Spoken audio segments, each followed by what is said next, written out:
বাবার হাত ধরে আমরা প্রথম স্বপ্ন দেখেছিলাম, আর আজ বাবা দিবসে সেই বাবাদের জন্যই আমাদের স্পেশাল রেসিপি। যারা নিজের স্বপ্নগুলো আড়ালে রেখে সন্তানের স্বপ্ন পূরণে সারা জীবন ব্যস্ত থাকেন, আজকের দিনটা তাদেরই। আসসালামু আলাইকুম এভরিওয়ান। সকালবেলা ঘুম থেকে উঠেই আমি বাবাকে নিয়ে চলে গেলাম আমাদের ছোট্ট সবজি বাগানে। বাবার হাতেই আমরা কয়েকটা টাটকা দুন্দুল কেটে নিলাম। বাজার থেকে আমি কিছু ঢেঁড়সও কিনে এনেছিলাম, সাথে ছিল ছোট ছোট চিংড়ি মাছ। বাড়িতে ফিরে মা দুন্দুল, ঢেঁড়স আর চিংড়িগুলো আলাদা করে সাজিয়ে রাখলেন। প্রথমে দুন্দুলের খোসা ছাড়িয়ে ছোট ছোট টুকরো করে কেটে নিলেন। এরপর ঢেঁড়সের বোটা ফেলে 2 টুকরো করে ভর্তার জন্য আলাদা করে রাখলেন। তারপর সবজিগুলো কয়েকবার ভালো করে পরিষ্কার পানিতে ধুয়ে নিলেন। আজকের রান্নাটা মা করছেন TQIU এর মাল্টি কুকারে। এই কুকারটাতে আলাদা করে পট আর স্টিমার থাকায় একই সাথে ভাপানো আর রান্না দুটোই করা যায়। আমি কুকারটি নিয়েছি TQIU এর অফিসিয়াল পেজ থেকে। প্রথমে কুকারে পরিমাণ মতো তেল দিলেন। তেল গরম হয়ে আসলে মরিচ গুঁড়ো, হলুদ গুঁড়ো আর লবণ দিয়ে মশলাটা একটু কষিয়ে নিলেন। এরপর দিয়ে দিলেন ছোট ছোট চিংড়ি মাছ। চিংড়ির রং পরিবর্তন হতে শুরু করলে ধুয়ে রাখা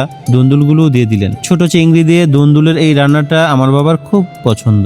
কিছুক্ষণ পর ঢাকনা খুলে নেড়ে চেড়ে উপরে একটা স্টিমার বসিয়ে ঢেঁড়সগুলো ভাপে সিদ্ধ হতে দিলেন। ভাপে সিদ্ধ করা ঢেঁড়সের ভর্তাটাও বাবার ভীষণ পছন্দ। এরপর সামান্য ধনিয়া গুঁড়া দিয়ে আবারও একটু নেড়ে চেড়ে দিলেন। মজার ব্যাপার হলো এতে আলাদা করে কোনো পানি দিতে হয়নি, দুন্দুলের নিজের পানিতেই পুরো রান্নাটা হয়ে গেছে। এবার তৈরি করা হবে ঢেঁড়সের ভর্তা। একটা বাটিতে শুকনো মরিচ, পেঁয়াজ আর লবণ একসাথে মেখে তার সাথে ভাপে সিদ্ধ করা ঢেঁড়সগুলো দিয়ে হাতে টিপে টিপে ভর্তা বানিয়ে নিলেন।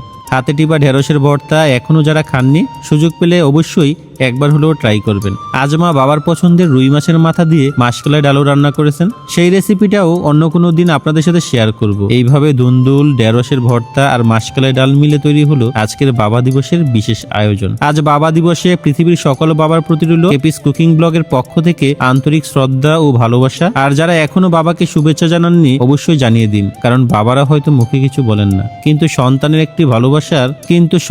একটি ভালোবাসার কথাই তাদের সবচেয়ে বড় উপহার। ভিডিওটি ভালো লাগলে শেয়ার করবেন, আর যারা এখনো ফলো করেননি প্লিজ ফলো করবেন কেপিস কুকিং ব্লগ।